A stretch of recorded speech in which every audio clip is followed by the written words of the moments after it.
introduced into the game named Rusty. And while Eddie worked with the lead writer from the original show to get the tone across, turns out the fans were, let's say, less than receptive to the new edition. Seriously, I read the comments once and my eyeballs will never recover. Also, adapting older properties adds an additional layer. We're not living in the Victorian era, for example, and while you can create new cases for Sherlock Holmes, how you present certain topics changes, because what we consider acceptable has changed. For instance, cultural awareness around drug use and child labor have modified a little bit since those times, and Holmes does use both in his cases, so designers need to adapt the material in ways that align with what we expect from media now, while also not dismissing what came before. An additional balancing act to contend with. Another factor is canon. Now, Eddie has a whole rant on canon, which we are not going to get into right now, Eddie. Okay? All right. But some games benefit from barely touching canon, while others need to dig into the details, and both directions have pros and cons. On one hand, building on established canon means the designers have a starting point to work from, but on the other hand, you can't easily change any canonical details that make gameplay inconvenient. And if the license holder catches a mistake late in the process, it's costly and time-consuming to fix. But then on the other hand, sometimes this means the game can contribute to the canon, standing alongside the rest of the universe's rich tapestry. So it is crucial for the design team to determine how much canon they're using, how much they're adding, and how much they're ignoring. A great example of this from Eddie's portfolio was a tabletop game for the WWE, specifically when he wrote a chapter about the various title belts and their histories. However, when the manuscript was sent to the license holders, they scrapped the whole chapter because, and I quote, "We don't talk about the history of the WWE." Now, that's fine. The license is the license holders after all. But if Eddie had known ahead of time, it could have saved a lot of work from getting thrown away. Not to mention he would have changed the overall tone of the game much sooner. Finally, it's important to remember that people love stories for different reasons, so it's critical for game makers to drill down into the specific aspects that cause fans to fall in love with the property in the first place. Respecting that and making something fans will enjoy should be a central part as to why a company licensed it in the first place. And I think many of the worst licensed games we can think of can be traced back to a misunderstanding of this key element. For example, why was there a Simpsons wrestling game? Because the one thing Simpsons fans want is for Homer to be a combat badass? Or in Connect Star Wars, were fans really clamoring to be able to dance as Boba Fett? I mean, that's definitely not a scene I remember from the movies, although maybe it's in the next season of The Mandalorian, who knows? On the other hand, the Spider-Man games by Insomniac are fantastic, because not only do they understand the character's appeal, but also how interactivity changes the player's relationship with him. They understand that it's one thing to watch Spider-Man web sling on a screen, but it's another thing to be Spider-Man and crawl around New York for yourself. So if we're portraying an established character, we expect the gameplay to make us feel like we're that person. And that can be a lot harder than making a completely new universe, with no preconceived expectations attached. Okay, that's a lot of hoops licensed games need to jump through, but a talented design team should be able to overcome all those, right? Oh, hey, didn't see you there, corporate executive. Oh boy. Turns out most licenses are awarded to game companies for a comparatively short time, usually on a scale of a few years. So, designers have even less time than normal to navigate all of these challenges on top of their normal design concerns, especially if a publisher only has, say, a 3-year license and wants to get 2 years worth of sales instead of just 1. They're going to want to make it to market as fast as possible to make the most money before the license expires, meaning the time span for design is probably going to get truncated. So callbacks versus novelty, canon consideration, company pressure, and high fan expectations. These all stack the deck against the design team. I mean, it's actually a wonder any genuinely outstanding licensed games happen at all, as design teams have a massively uphill battle when it comes to making them. So hats off to the devs on these licensed games, because even though they don't always live up to our expectations, we can still examine and respect the hard work that goes into them. And would you look at that? We didn't even mention E.T. for the Atari 2600 once in the episode. I think we're growing as people. But you know, man, cat, or alien, you can only live off Reese's Pieces for so long. Aw, thanks HelloFresh. Didn't even have to phone home or anything.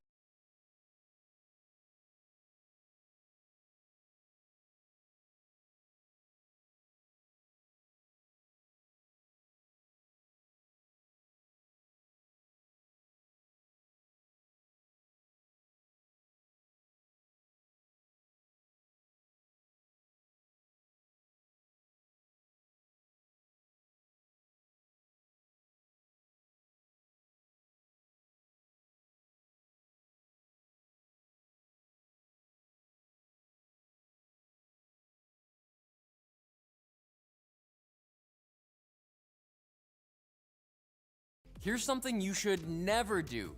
Never leave your drives sitting around in the heat. If you don't want your data to be destroyed, either keep your flash drives and SSD in a reasonably cool place, or just make sure they're powered on every now and then. Why? Flash drives work in a really interesting way. To represent either a 0 or a 1, they trap electrons inside tiny transistors. Think of it like a glass of water evaporating over time. Turning the power on is kind of like putting a lid on the glass. But without power, high heat can mess with this electron trapping process, meaning some flash drives might not even hold your data for a single year if you do something like leave them in the back of a hot car. So back up your stuff and keep your drives cool. But one of those USB desk fridges is probably overkill.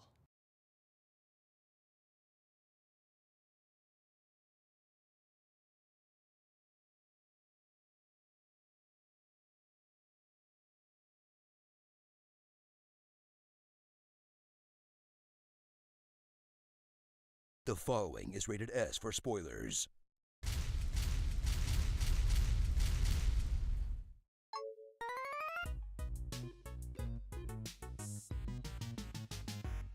From the people that brought you a lifetime of never-ending fantasy comes the finale of a story almost a decade in the making, where you'll tie a bow around this epic tale of wonder and magic by prancing around as your extremely embarrassing OC. Final Fantasy XIV Endwalker.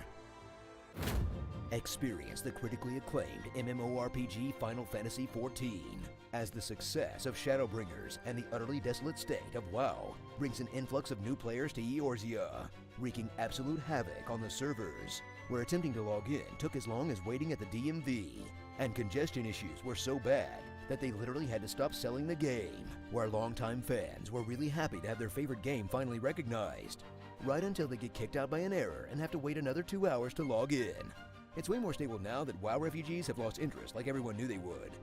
Look, FF14 won an award for Best Community, so saying that automatically can't be toxic.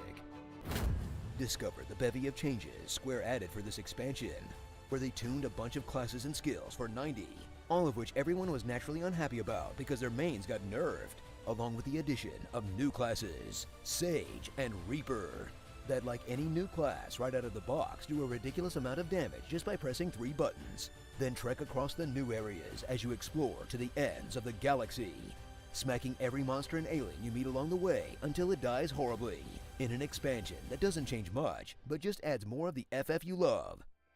Unless you Fantasia into a bunny boy, then you'll know what it feels like to be a K-pop star all the time. Ooh, feels wrong to be this beautiful. Witness the final journey of the Scions, as Endwalker puts together all the narrative seeds they've sown since even before ARR, to finally uncover the threat that has plagued past and present, as the Warrior of Light travels through time and space in search of the secrets of the crystal, with the help of all the friends you've made in your long journey, all discovered through a million escort quests that will have you truly understanding the meaning of the name Endwalker as you literally RP walk through the story, so you don't end up losing your NPC and having to start the painful walk all over again. Then bask in the beautiful and poignant moments that could only be possible because you spent 5,000 hours with these characters, right until it slams 14 monster energies and throws you into one of the most anime finales you've ever laid eyes on, in a narrative that feels like the accumulation of all the Final Fantasies you've ever experienced all rolled into one, which is exactly what you're here for. And even though this might be the end of the Scions, there will definitely be new characters for everyone to lust over. I mean, there's still more Hildebrand after all.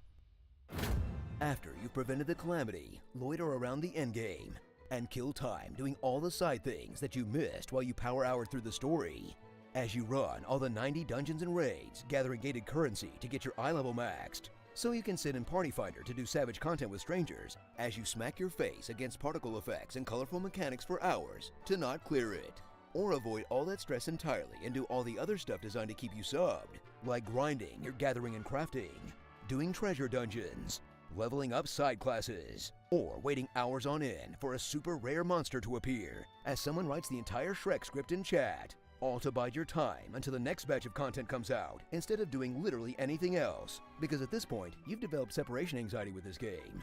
Though to be fair, the true endgame never really stops, because the glam game is forever. Seriously though, Yoshi P, if you can hear this, next expansion please add more space to the glamour chest.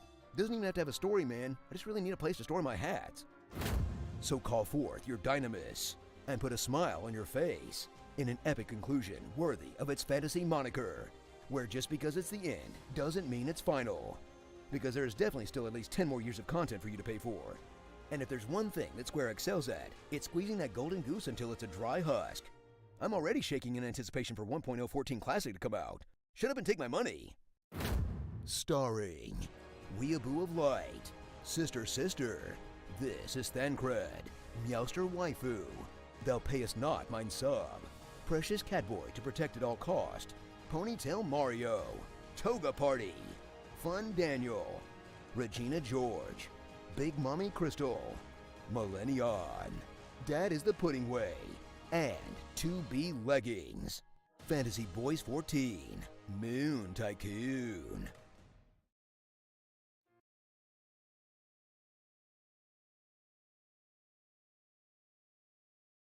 The following is rated S for spoilers. Again,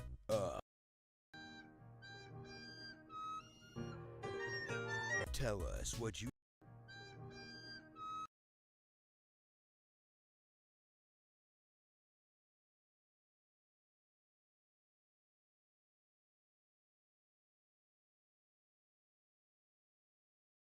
Guys, I gotta preface this video because we're pretty hard, pretty tough on it. But know that we have seen press access to the first 2 episodes of Halo, and I gotta say it drops off hard. Okay, I loved the battle, loved the look, love the action. It's visceral. It's just the characters and some of these decisions, which if you've seen the episode, you know, but you probably haven't seen episode 2 yet, and that's where it's like, what is going on? Is this even Halo? What are we doing? So just know that our opinions are slightly colored by having seen both episodes and then sitting down to give our opinion of the series. So you get a little bit of that, no spoilers, and then we review just episode 1, non-spoilers and spoilers in episode 1. And then we'll review episode 2 separately when that comes out at that time. But just know that we've seen a little bit more than maybe you have so far, so it kind of colors our opinion. So I don't know. I'm sure we're gonna get downvoted by a ton of Halo fanboys, but we always give it to you straight here, and hopefully you kind of see things or some of the points that we make. Okay, just wanted to preface that. Enjoy the video. I got a message from Surfshark here for you, and enjoy the review.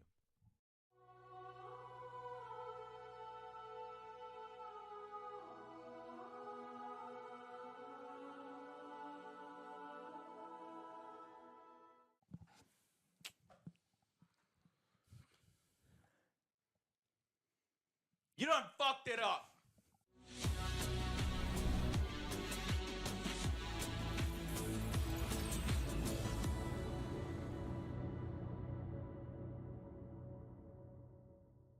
Hey guys, did you hear about that password sharing fee from Netflix? Unfortunately. It's like $3. It's ridiculous.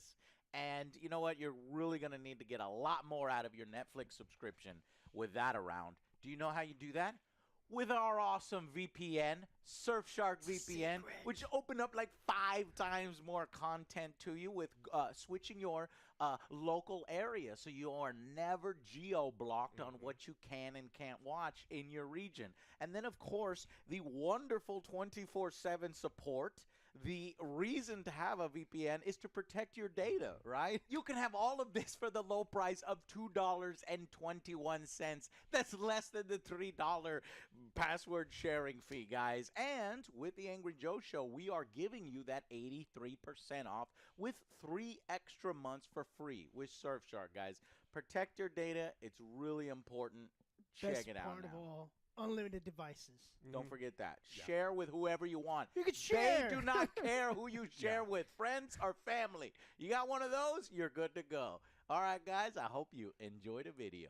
After 7 years, we're working on it for about 7 years, right? Oh, man. Welcome to our Halo the TV series review for Paramount Plus's subscription service. I'm going to keep my green screen on over here since green is going to clash with green. Oh. I disagree highly with a lot of the decisions made for the silver timeline version of Halo. I don't understand why they are choosing to focus on some of the most boring aspects of Halo. They are, and I disagree highly, highly with many of the decisions that are made in this series. And I am very worried about the direction, and it is a fucking shame because we could have had awesome Halo movies many years ago. I mean, Neil Blomkamp's version. In fact, Neil Blomkamp still has a short film that he directed, Halo Landfall. It's up on YouTube. You can watch it in 4K. That is going in a better direction than this film. And, you know, he was frustrated with the progress of you know, the production company trying to get that Halo film done. So he went out and with some cameras and shot some stuff. Way more low budget than this. Just a test shot, and I like it more, unfortunately. I don't really know who this show is for. It's That's like, what I was gonna say. Who is this catering to? Who's the audience? is it for mega Halo fans that have grown up? Like, I fucking bought an Xbox. I was so fucking excited. And Halo 2, I bought Xbox Live. I was an Xbox Live beta tester. I went every single fucking Halo release. I was there for midnight release. We have all this footage and all these reviews. And so I'm a Halo nut. I fucking love Halo. Then I got tired of Halo when they passed the thing to 343. And I was like, oh, man, this is not what I was wanting. And unfortunately, and then tried to get things started a few times. There's some YouTube short films and things like that kind of got it right, and I was getting excited. But now comes Paramount Plus to throw some money here to try to get their own, I don't know, Game of Thrones, their own hit. And it really could have felt something special. And instead, it ends up, to me, at least based on the initial 2 episodes, we were able to get press copies, and we saw the first 2 episodes. So we're going to do a non-spoiler review and then a spoiler review, so don't worry about spoilers in this section. But it feels like yet another IP exploited by a streaming service in search of a hit without much understanding why the franchise was successful, why that intellectual property is beloved by fans in the first fucking place. It's like, I'm going to take this and I'm going to make it my own. I want it to be my own story. I want to play in this sandbox. It's like, but why? Why when you have such established lore? Oh, that's right. They didn't watch. Oh, that's right. Yeah, we got to talk about that. So one of the biggest things to come out is that the showrunner didn't even fucking bother to play the games. They ignored the games, basically. They came out and said it. And honestly, it shows. It fucking shows here. And I don't know if it's going to please fans. I mean, concerning fans. Like, there's fans that just love anything. Yeah, if it looks like Halo, they like it. But if people could like Space Jam 2, people love this one. But it feels like they're reaching for non-Halo fans, right?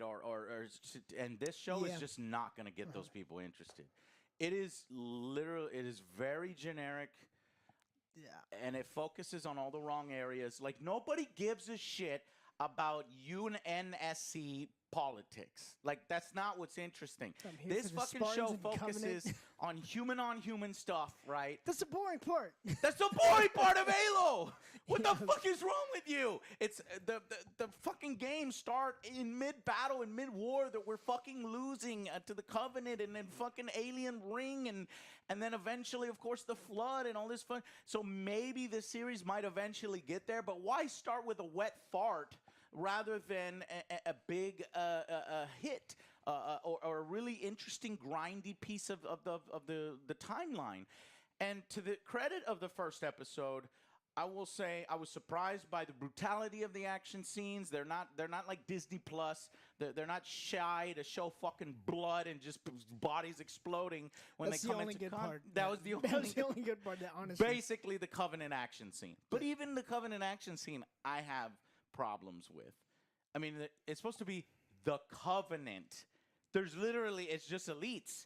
Where are the grunts? Where are the other species? They're saving it for later, or the budget. Maybe you should have played the game a little bit so that you know it's not just elites. Maybe there's a reason for. Oh well, Joe, it's just a small detachment of elites, and shut up, just shut up. Okay. Anyways, and then I have to. Okay, I can't. No spoilers. There's no spoilers. So no, I have to. I'm not. It's not a spoiler. But you remember when they talked about they will show his face in the series. They waste no fucking time. That's what I was gonna say. I was like right off the bat. I was like, what the fuck? You're not gonna at least tease us or anything. You're just like, I'm here. No, and it's like okay. Right in that moment, I was kind of having fun up until that moment, and then right when that happens, it immediately feels like it's so weird. It stopped feeling like Halo, and it just felt like marionette puppets, like the world and the lore being used by somebody to do their own. It just felt so story. hollow, right? And despite surprising good performance from what's this guy's name? Pablo Schreier, I think, or Pablo something.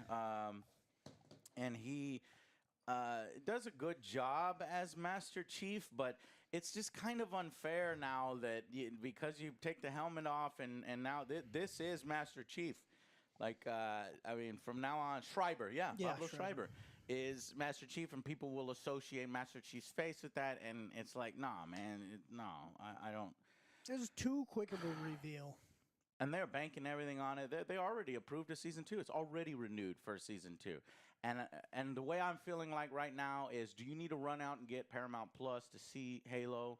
You super excited? I think it's going to take a while for it to get started, right? To course correct. That's what I'm from where hoping the for. fans give their feedback. Maybe season 2 can be that greatness. But right now, it kind of... Episode 1 gives you everything that they can possibly give you. And then episode 2 is like all the Stuff wind is punched out. 100% stuff you don't care about.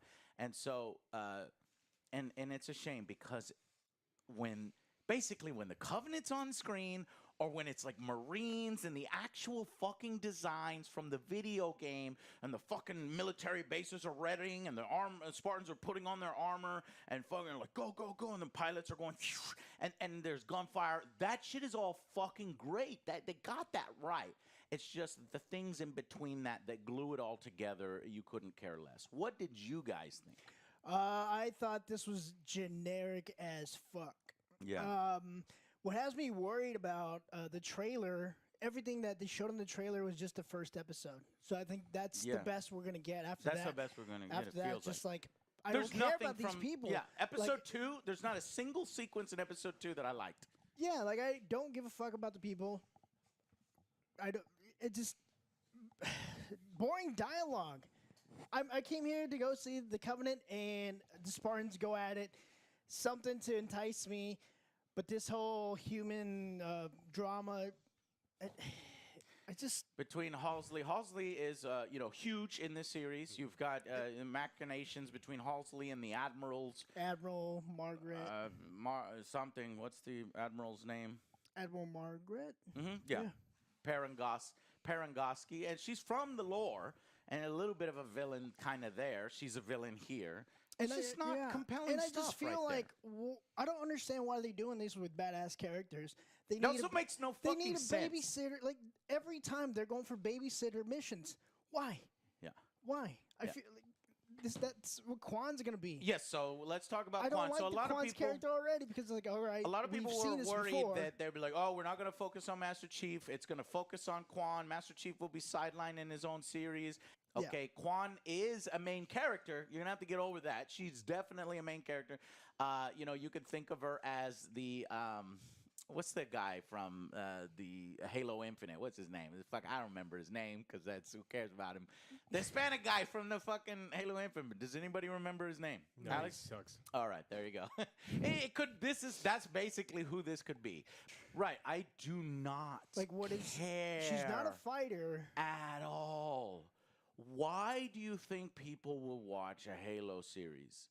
Is it for Quan, who's a new I give you side Quan character reason. with an insurrectionist that has her own vengeance plot now that she needs to go on? I don't care. I don't The care. dad did it to himself. Dumb This decisions. stupid fucking shit. Okay, well, hold on. We'll talk about spoilers in a bit. But while she doesn't dominate the series, she is still, I will agree, mostly pointless. Yeah, because I don't. They I obviously don't know have an what arc her for her. skills are. She's gonna right come now. into more. She's gonna have something about her finds drugs. that. Yeah, she's a drug finder, I guess, and a mushroom scrounger. A lot of inconsistencies as well. So they don't really sideline Master Chief. It really is him, and a lot of it feels like. And then the characterization of Master Chief. This isn't the Master Chief from the video games where he's fucking a badass throwing out one-liners. He's still a badass in combat. That's why when the show's working is when he's in combat. But outside the show, he's more. It feels more like RoboCop, you know, in the sense where he's a tortured kind of soul, and I he's got that vibe. like working against his programming, questioning. Once he touches this device, he starts to question what's going on here, and he's sort of awakening, and you get a little bit of a RoboCop vibe It's different from now. yeah. So what did you think, Alex? I'm not surprised at all. I mean, the expensive parts of the show are the things that worked, and the cheap things are the things we knew they were going to focus on, right? When a writer goes to a studio and says, "Hey, I want to make a Godzilla movie," and they're like, "Holy shit, Godzilla is going to be so fucking expensive. Are you kidding me? You know how much it costs to the 3D render all of this stuff in the city and destruction?" It's like, no. I want to focus on the stuff that no one cares about. That's cheap. Yep. You know what's cheap? Yeah. A little Talking girl in a room. and that's what we got with Godzilla and so many other franchises. And the stuff that works here is the expensive stuff. When you have a bunch of elites running around and there's Battles, explosions, military. and what's cheap is bad characters, forced drama, shitty writing. And the issue is there is some really good stuff here. My expectations were fucking low for this show. Paramount Plus has nothing good on it. Picard's on there. And all this, I forget that they're the purveyor of Star Trek. Yeah. There's like 5 Star Trek series. so it's just right like there's nothing there. And so I expected the same level of writing, and we kind of get that. I expected more. It's like, okay, they're like, this is our one thing. We better not fuck it up. Yeah, And they kind of fucked it up. I wasn't on board for any of the writing, any of the character motivations. I like the guy as Master Chief. I think it's so stupid that he has his helmet off the entire time, especially in wildly dangerous situations where people want to murder him. He's just like, I'm gonna take my helmet off. Don't like that decision at all. There's a lot it's of dumbness. not his fault, not the actor's fault. I think he does an all right job as Master Chief. Yeah. But Yeah, and so there's I don't have an issue with him. It's just the writing isn't very good. There's nothing compelling. If I had access to watch episode 3, and again, if we weren't covering it, I wouldn't want to watch it. God, you have to wait a whole week between episode 1 and 2. And guys, episode 2, if I had to wait a week for that, I'd be like, what the fuck? Yep. Seriously? It is a filler episode. Episode 2 is literally a filler episode. There's no action, no exposition. Okay, I'm getting ahead of myself. I'm getting ahead of myself. We're still on the first one. Okay, so anyways, well, I guess we could kind of do a premiere kind of thing. But yeah, so you were disappointed by it then? I mean, I was expecting to be disappointed. Anytime I was we disappointed. read that they weren't going to follow the story that we know that everyone kind of likes, you know, it's one of the most successful video game franchises of all time. They're like, no, we're going to ignore that. We want to do our own thing. It's like, oh, okay.